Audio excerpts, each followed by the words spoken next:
Hi, everyone, and welcome to today's episode and at the Alchemy Lab. And I'm Colm Holland. I'm the author of The Secret of the Alchemist. Don't forget to buy my book at some point. It's all there on Amazon and other online stores.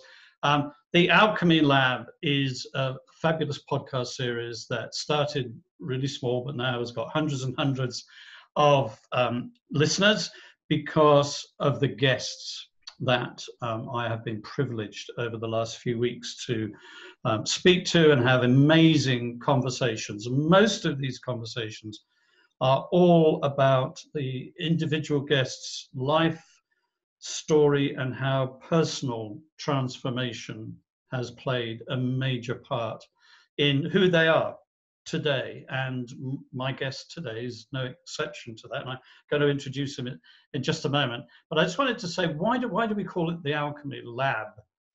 Is it a real lab? Well, yeah, we've got some things going on. We've got some concoctions over here being made up. But yes, it's a metaphor, folks. You've figured it out. This isn't really a laboratory. This is my podcast office.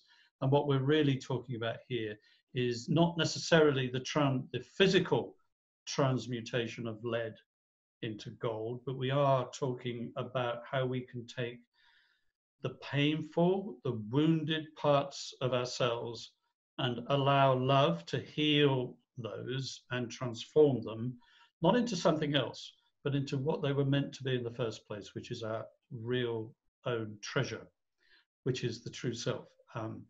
Which really leads me in to today's guest. I'm thrilled because he's online all the way from South Australia in Adelaide, is Kim McCaul. Hi, Kim, how are you? Hey, Colm, it's lovely to be here. Thank you so much. So I'm going to briefly introduce you, but I'm sure we'll discover a lot more about you and your work and your books and so on in just a moment. So I think you're the first anthropologist that we've had in the Alchemy Lab, which is great. You are based in Adelaide, South Australia, which is way down under, for those of you who are wondering where South Australia is. But you're also an author.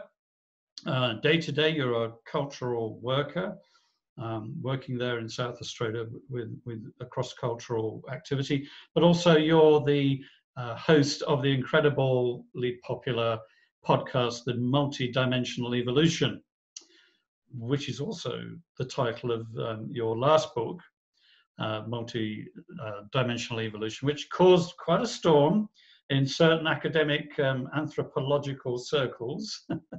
And it was really the story of how you discovered that the psychological demons that you experienced in your early life were not necessarily the product of your own mind, which is quite controversial, of course.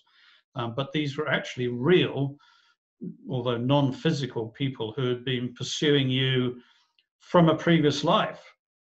And so I can see why this would be a fairly controversial concept amongst traditional anthropologists. So your book is amazing. It tells the story of how you found the help that you needed to heal those demons. So maybe you'd just like to kick off and tell us a bit more about your story.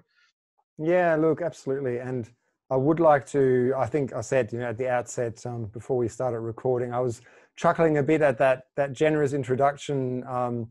My book probably didn't exactly cause a stir in anthropological circles. It's actually quite hard to cause a stir in anthropological circles.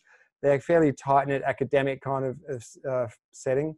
But I have been, for the last 20 years, kind of sniping away at conferences and through papers, trying to introduce these concepts. And so I've spoken at the Australian National Anthropological Society conference a couple of times to really shift paradigms or introduce paradigms that allow for life beyond the physical dimension.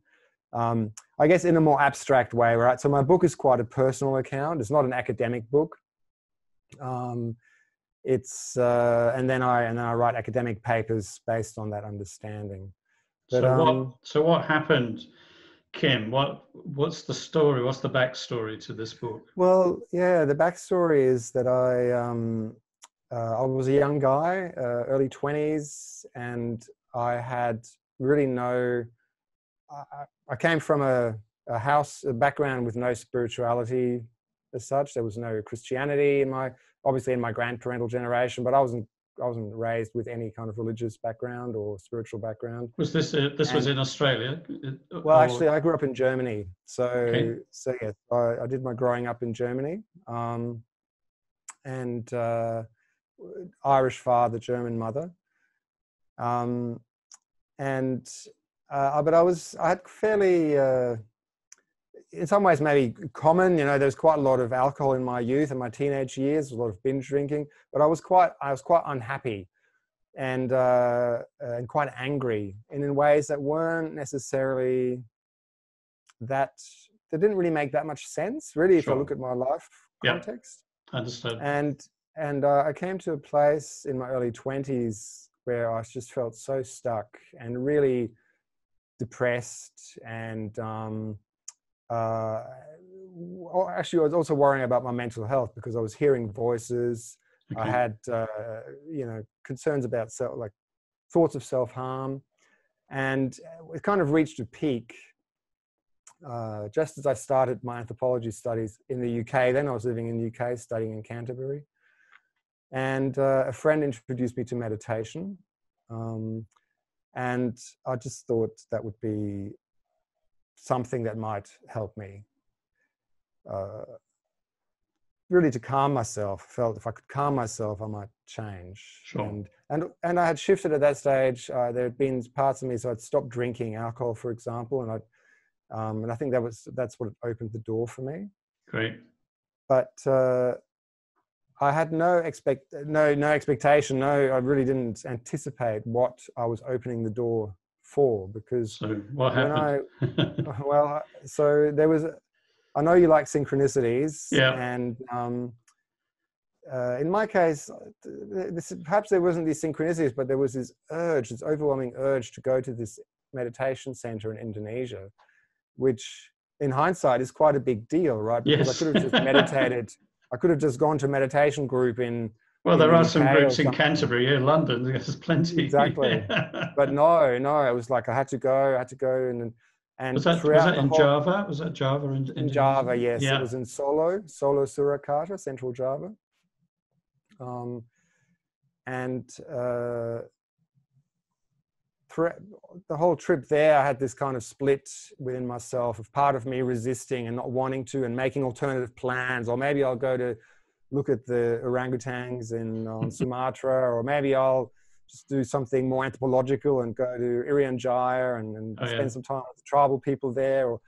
And then this other part of me that just knew, and it was just kept directing me, and no, you're going to Solo. And so I spent 6 weeks in this meditation center, and on the face of it, all we did there was to learn a meditation. Every evening we'd sit down and we'd do a kind of classic body awareness meditation. Sure. Become aware of your feet, become aware of your calves, become aware of your knees, and you're relaxing your body as you go up. But in doing that, I started experiencing sensations and phenomena that I'd not experienced before. So it kind of opened the door to energy experiences, and also sensations of subtle dimensions. Now I would call it, from other dimensions, so non-physical beings, people, energies. That initially really scared me. Scared you? Yeah.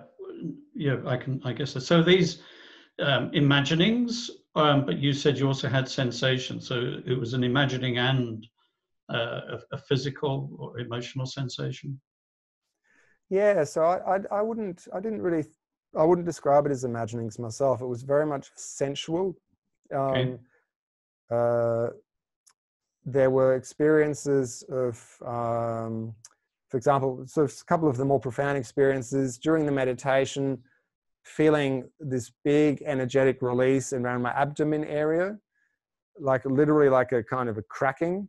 Wow. And then feeling really altered afterwards, like zoned out and needing to take some time out. And this was just from feeling, right? Just from putting awareness in that area. Yeah, yeah. And then one evening,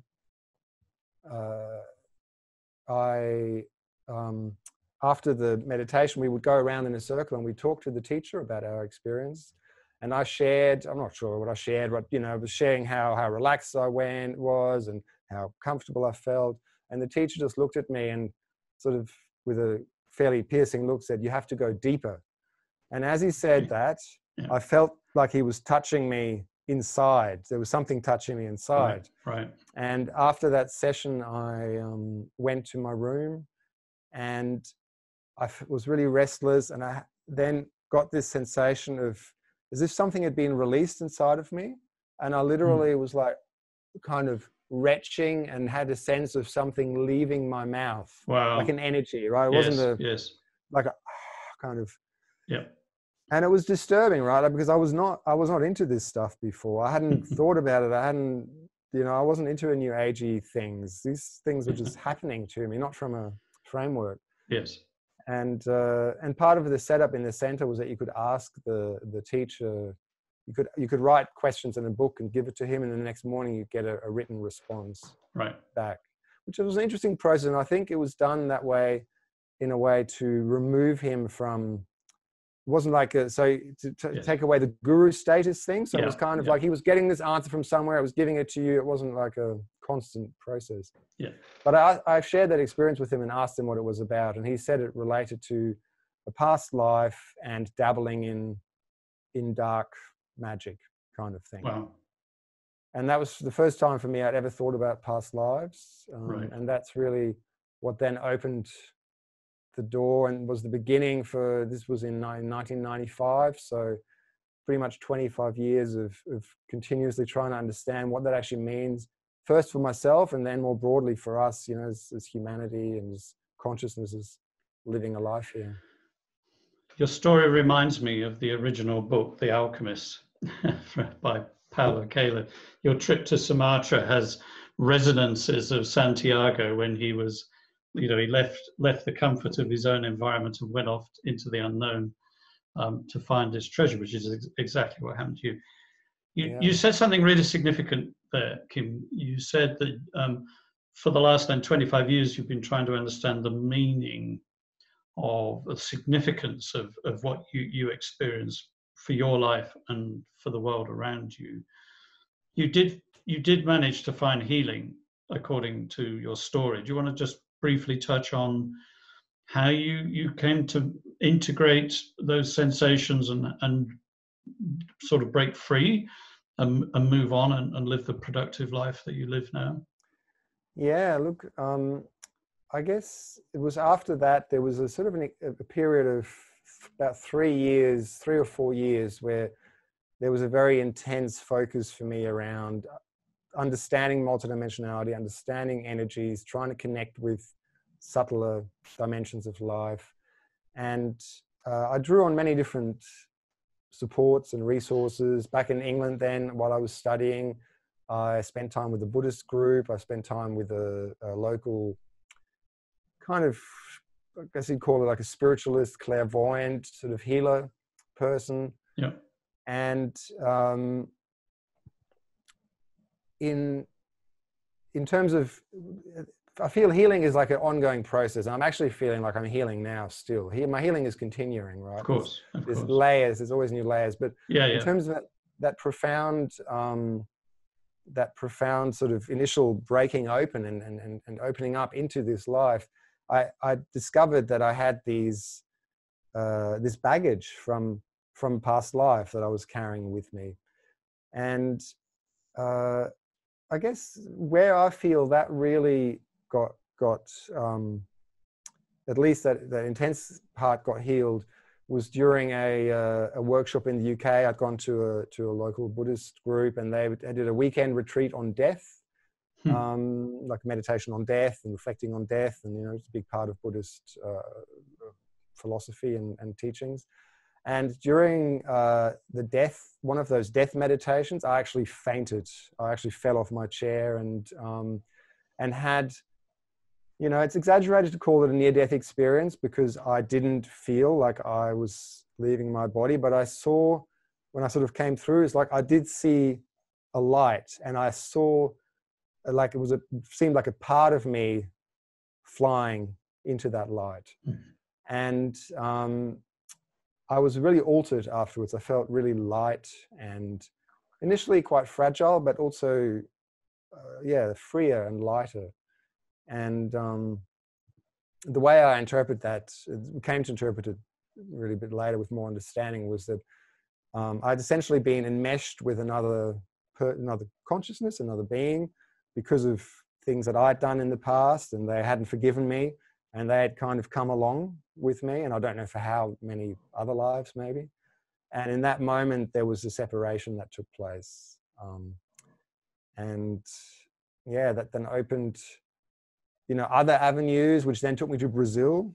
And I there spent a year studying a framework, which is still now my sort of reference framework for understanding multidimensional life, which is called conscientiology, the study of consciousness. Okay, let's just pause then. We're not going to let that thought go, but let's just pause for a moment. Those of you that know my podcast or have read my book know that I'm an alchemy practitioner, and I do find myself working with people who were at that stage that you were at in London, working, you know, with the Buddhist group and so on. And the experience that you described there, the sort of the light and that sense of flying towards the light is just so common. And the paths that different ones of us take to get to that point, who've experienced that, are all unique. There are no two paths alike. And so you said something really important, that keeping an open mind, and not, you know, you were very willing to accept help from different sources.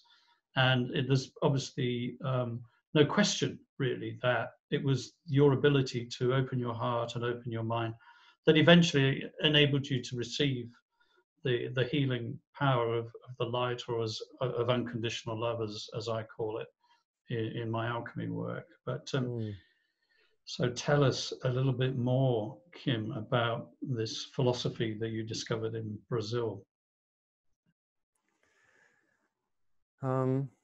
Yeah, I just want to acknowledge, I really love that you emphasize that importance of being open to different influences in our life, because there is so much richness and so many different ideas, philosophies, techniques that can touch us in different ways at different times in our life. Yeah. And so at that stage for me, then conscientiology was a really big piece. It was developed by a man who's now passed away, but when I met him in Brazil still. His name is Valdo Vieira, and he used to be a big sort of medium in the Brazilian spiritualist movement. He worked with a very famous Brazilian medium called Chico Xavier. They worked closely together, I think in the 50s and 60s.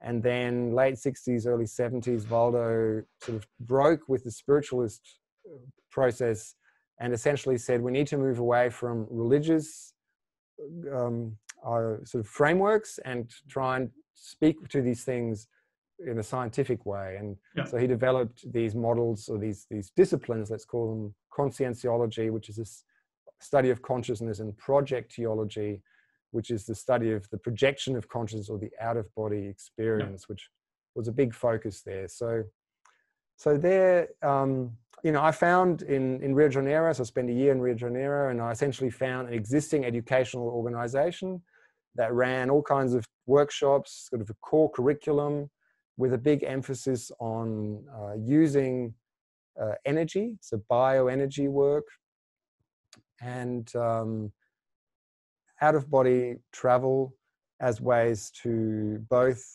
understand ourselves better and understand life as a multidimensional process and provide assistance. So there's a big focus on assistance to others, you know, to life really.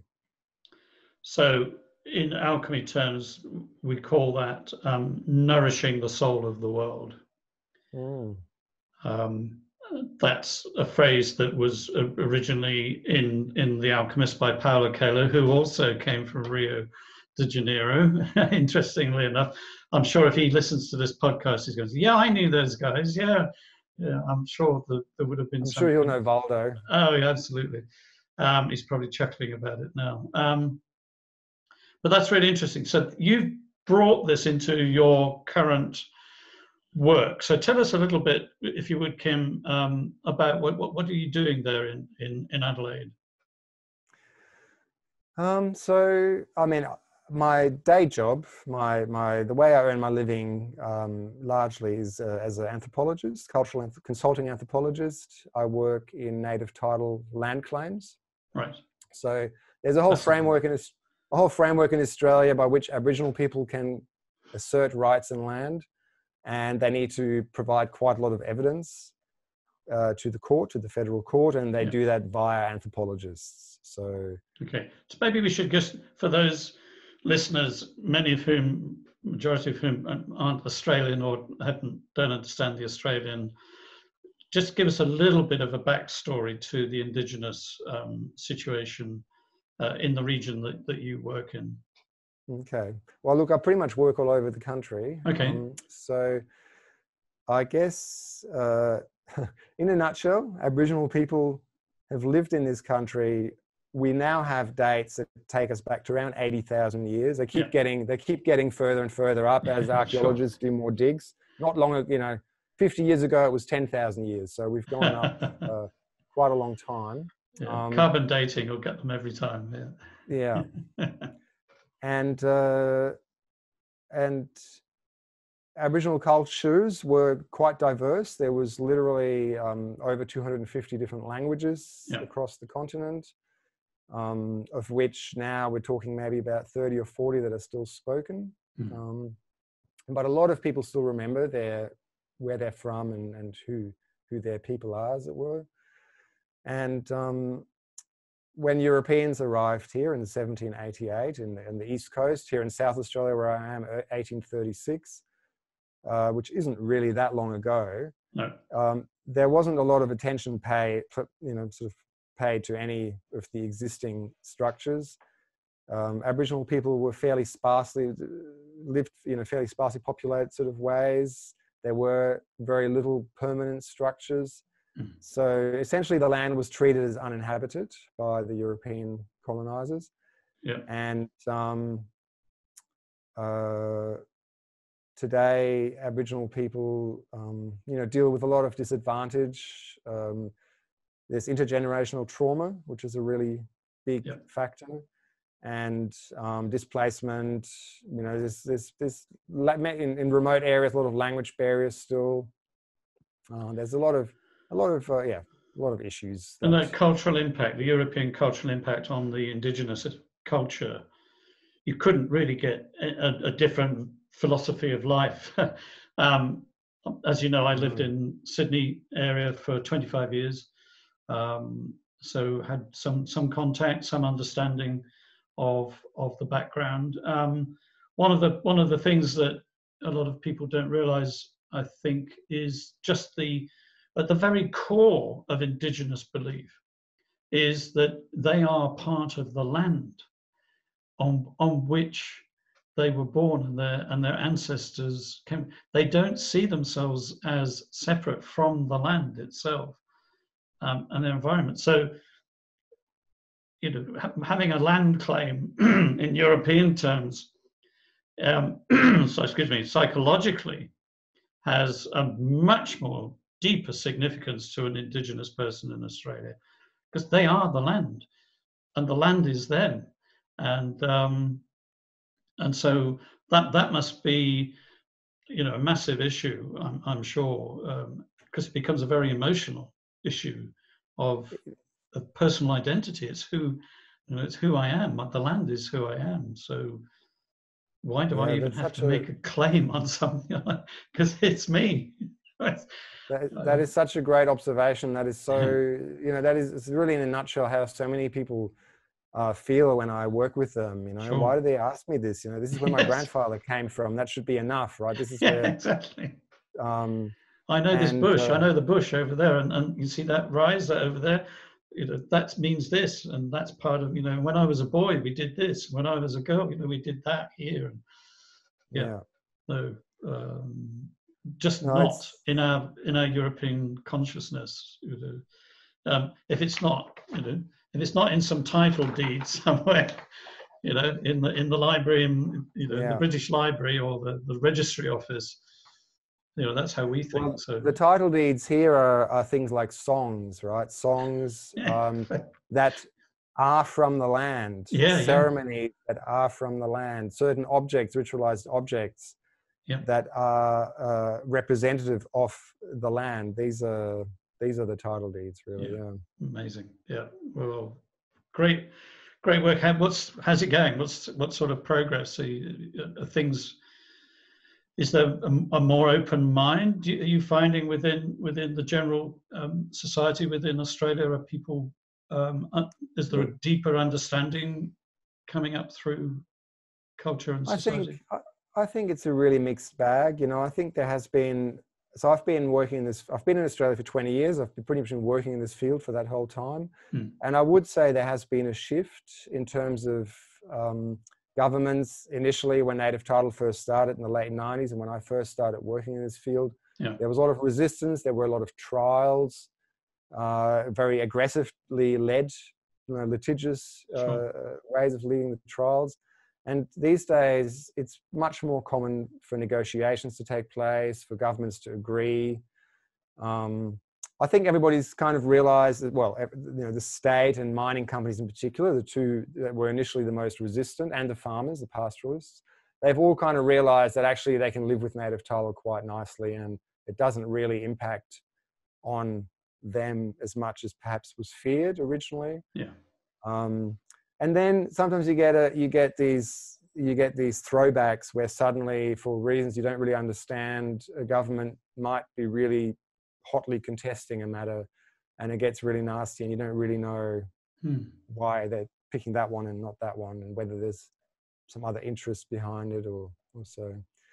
Right. So, you know, it's a space. If you're into healing and transformation, then I think the space of working with people who've been colonized by another people is both, you know, so rewarding, because there's so much strength and grace and resilience in the communities you're working with, and so frustrating because there's also so many obstacles and challenges and you know, pain and suffering really in a lot of these communities. So it's really a rich space. Blessings to you for putting your passion and energy into this work. It's fabulous that somebody like you, with a much broader multidimensional understanding of the human psyche, is involved, which is amazing. The right man in the right place.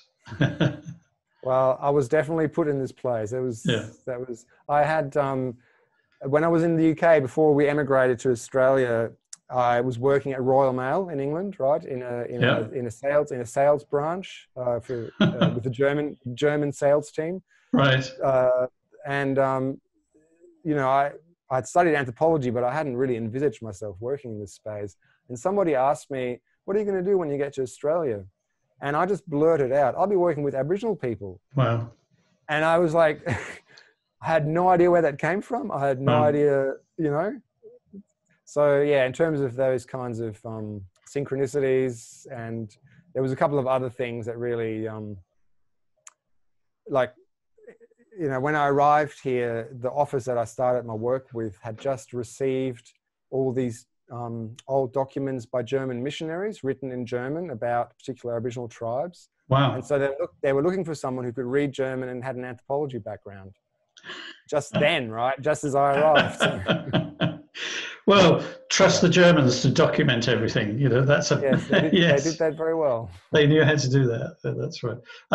You kind of stole one of my questions, but it's I'm glad you did, which is omens and synchronicity. So you just quoted a couple of fabulous examples there of, and I seem to have this habit as well of I'll see something or I'll think of something and I'll just sort of say it, and either in a short space of time or a couple of years later, my wife and I actually find ourselves living our life in that place, or although that was never my intention when I spoke it. So what we say is a very powerful thing, is it not? What we speak, it has ripple effects, and so on. We shouldn't forget that we're in the Alchemy Lab. Kim, I mean, fascinating. We could listen to you all day, seriously. We should maybe just do another podcast about Indigenous people. We'd maybe find somebody who'd be willing to come with you and talk more about it, because it's a fabulous subject. So I think it's a very pertinent subject for the world right now with COVID and lots of people understanding our deep intrinsic connection with the land and the earth. I think the Indigenous peoples of Australia have got a lot to teach us, and we've got a lot to learn on those subjects. Well, speaking of myself, I've got a lot to learn on that subject. So in the lab, I've got this little concoction going on over here. It's pretty clear at the moment. I don't know if you can, those of you that are watching on video can see, there's not much going on in there. The concoction is what ingredients do we need, do you think, to keep an open mind? So when I consume this, I'm hoping that it's going to deal with prejudice, and it's going to deal with judgments that are lurking in my psyche. From your experience, Kim, what should we put in this concoction? Well, I think there's a really important ingredient is curiosity. To stay curious about ourselves, so to continuously inquire into, why am I responding like this? Why am I having this reaction? And to even notice that we are, right? Because often we respond in ways we don't even notice that that's an habitual way of responding.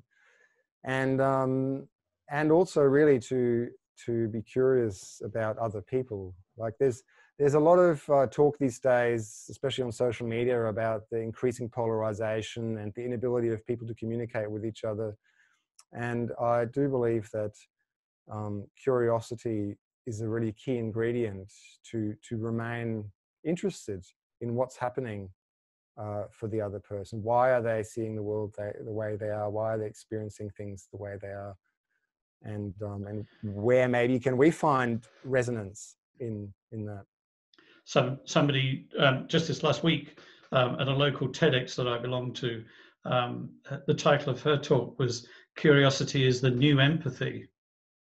Right.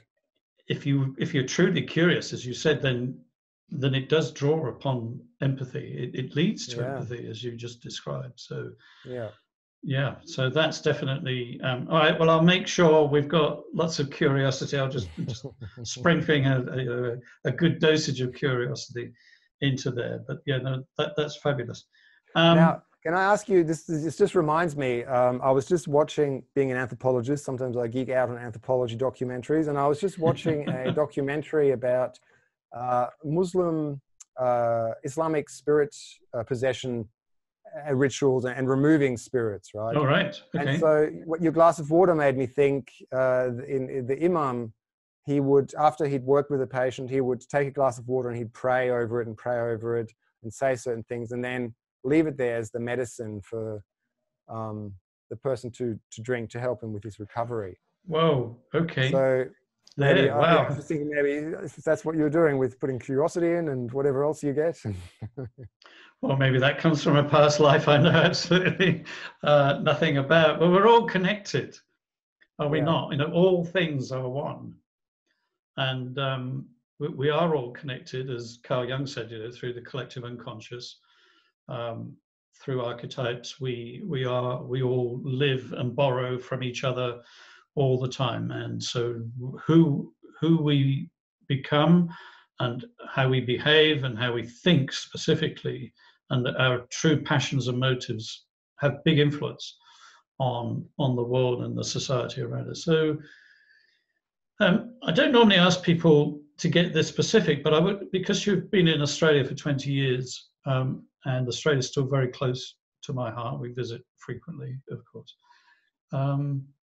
One of the things I'd just ask you, moving forward, what would you like to see happen in Australia? What do you think Australia as a culture, as a society, what opportunities does it have as a very young nation, really, an ancient nation and a very young nation combined? This is quite a unique situation that you're in. Yeah, it's true. Well, the idealistic vision I guess I have, or what I would love to see is a real openness for embracing that exactly what you just described, the newness and the oldness in an authentic way. There's a kind of a catchphrase that you hear very often from politicians in Australia, that we are the most successful multicultural nation in the world. And I'm not quite sure exactly what they mean by that, or how they express that, or exactly what they're capturing. But I have, I know obviously I work with a lot of Indigenous people, and also with new arrivals from different cultural backgrounds. And I know that many people, especially if they're not white, struggle in this country and don't feel included, and do feel that there's all kinds of barriers and so on. Okay. And then we have these parades. For example, we have on the Australia Day parade. It's a very multicultural affair, and it's beautiful, right? You see all these people from all these different backgrounds, from South America, from all across Asia, from Africa, and of course Indigenous Australians, and all across Europe, Eastern Europe, Western Europe, embracing their cultures and each other. And I guess that's what I have as a vision for a place like this, is that we can be both strongly rooted in our ancestry, in our culture, and our uniqueness, and what we all bring, and come together from that place, from that groundedness in our own individuality and as a culture, as individual cultures, and then create something together. So, and especially, I guess I want to give special emphasis to Indigenous Australians living with this land, right? We've had this worst bushfire season ever, Yes. just last summers. Yes. And there's so many areas of the land which are in really dire straits. And at this stage, there's still very little listening that happens to Indigenous knowledge of the land. And I think in terms of the future management of this country, we really need to open that door and embrace that people who've lived in these conditions for a long time. Yes, you sent me a link, and we might pop it into the comments when we broadcast this podcast, Kim. There's a couple of things I'm going to ask you for some links, and we'll pop it in the comment section, because I just know there are going to be some listeners here who are going to want to follow up on many of the things that you've talked about, because it's part of the synchronicity of what I feel people are wanting more understanding of. But how one particular Indigenous group helped save a river, helped save one of the biggest rivers in Australia from, it's shocking, from disappearing. Yeah. Through poor, water management, that only had one thought in mind, which was how can we sell this water and make money, and how that almost completely destroyed. It's like a sort of a micro analogy of what we're doing with the earth in general, and how this Indigenous group went back to their roots, went back to the old songs and the relationship that their forefathers had with that particular land and that river, and how they managed to save the river, and it's still there in many ways thanks to them. So yeah, I agree with you. We have much to learn, lots of things to learn. This has been really energizing, Kim. love it. Could keep going all day, but we'll kind of draw things to a close. A poem or the lyrics of a song or a passage from a book, would you like to send us out from this session with something that's close to your heart? Well, I'd love to. I thought about it because you asked me this before, and I looked up. So what I was, and it was alive to me at that moment. It was a song by Archie Roach called "Get Back to the Land." So Archie Roach is an Indigenous Australian singer.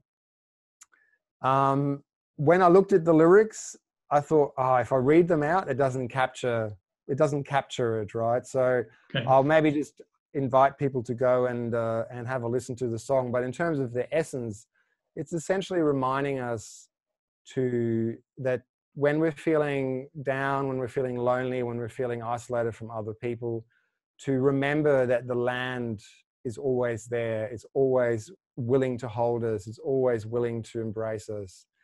And, that's something that it's often helped me to go and to just feel the earth and to remember that I'm part of something bigger. And when Archie sings it, it comes with so much emotion. I wouldn't do it justice. Just read us a little. Have you got the lyrics in front of you? You grab the lyrics. Just give us a couple of lines, and then there you go. There's another link I'm going to hit you up for afterwards to put in the comments for this. I had.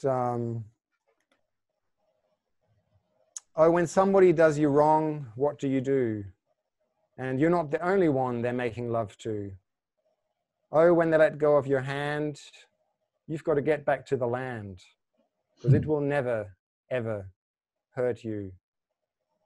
When your so-called friends no longer want you around, you're not up with the trends like the other friends they found. If you don't fit into their plans, just get back to the land, because it will never, ever let you down. Your mother's always loved you.